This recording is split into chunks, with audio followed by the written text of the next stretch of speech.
We are living in an age of hyperconnection, and yet we've never been more disconnected. We are disconnected from nature, from our families, from our communities, and perhaps most importantly, from ourselves. Our phones are glued to our hands, our minds are tethered to glowing screens, and our hearts are dulled by endless scrolling.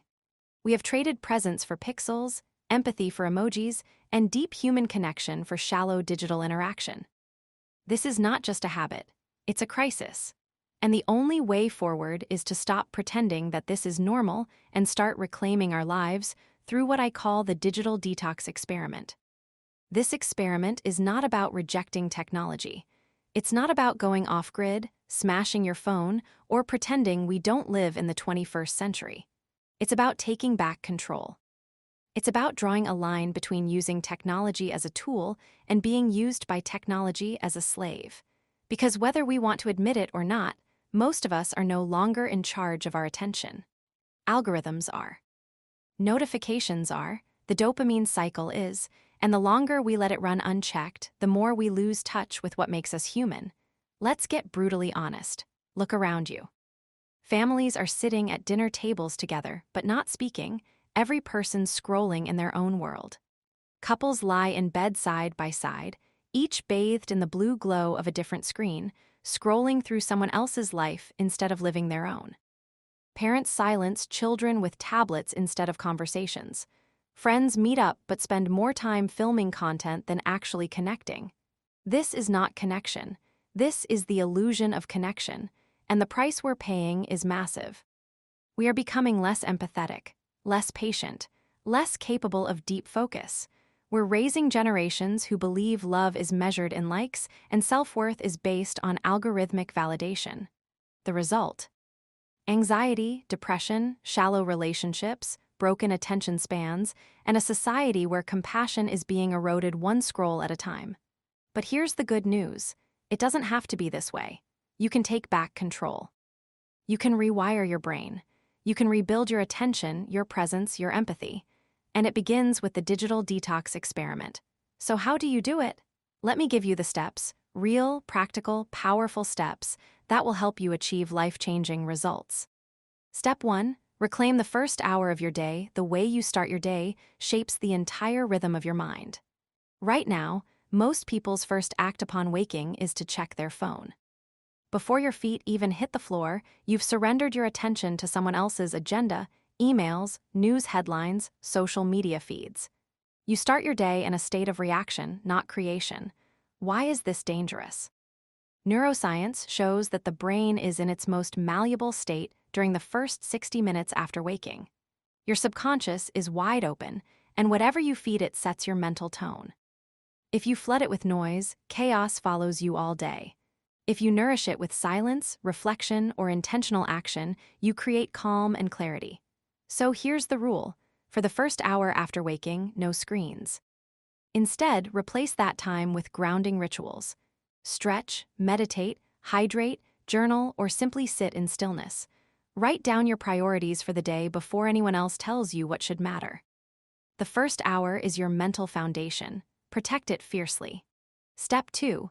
Build sacred no-phone zones. We underestimate the power of environment. If your phone is always within reach, your attention is always at risk.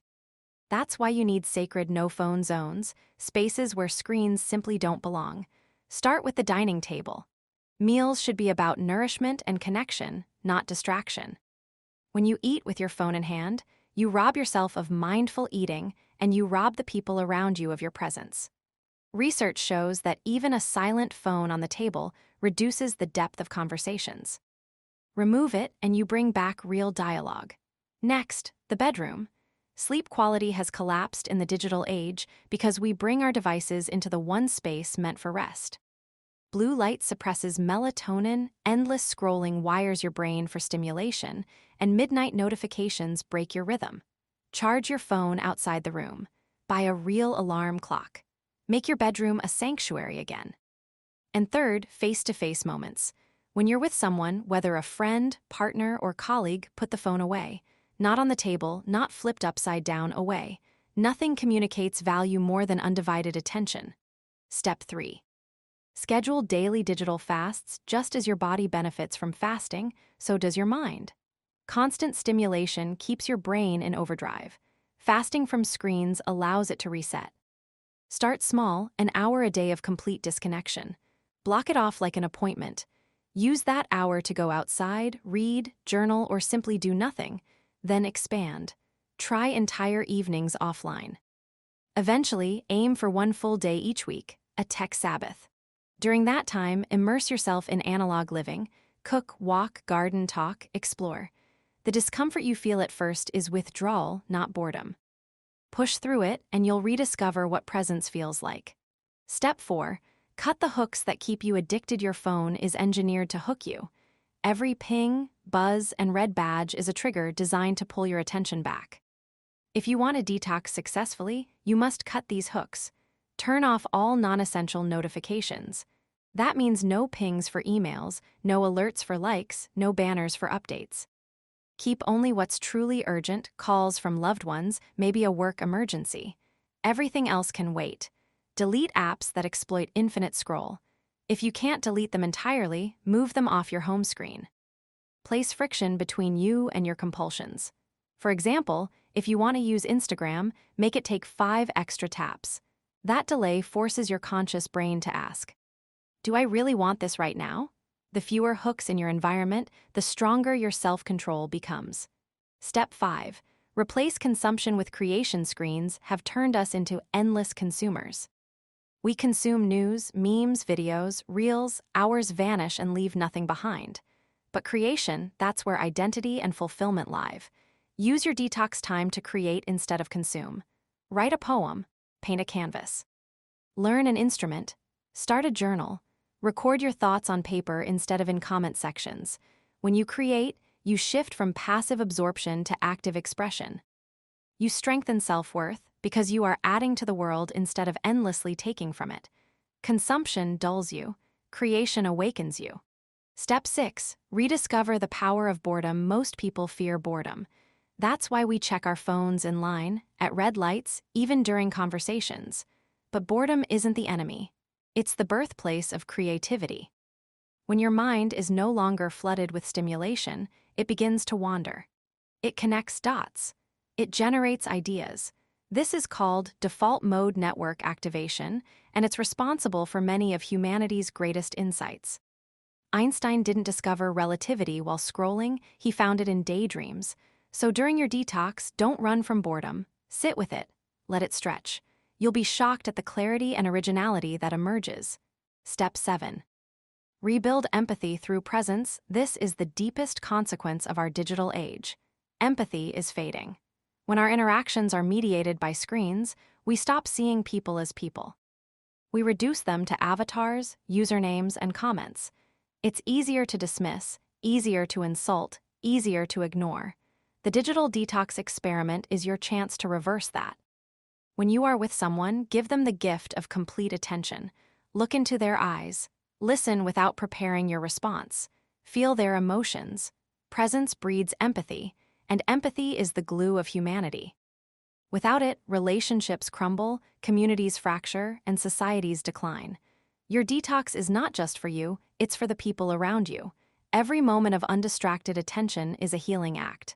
Step 8. Audit your digital diet. Not all digital content is equal. Just as your body is shaped by what you eat, your mind is shaped by what you consume.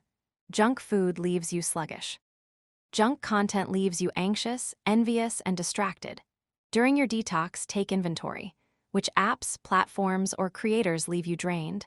Which ones leave you inspired or informed? Ruthlessly eliminate the junk. Unfollow accounts that breed comparison. Remove apps that add no value. Curate your digital world like you would curate a healthy meal plan. Remember, you are feeding your brain with every scroll. Choose wisely. Step 9.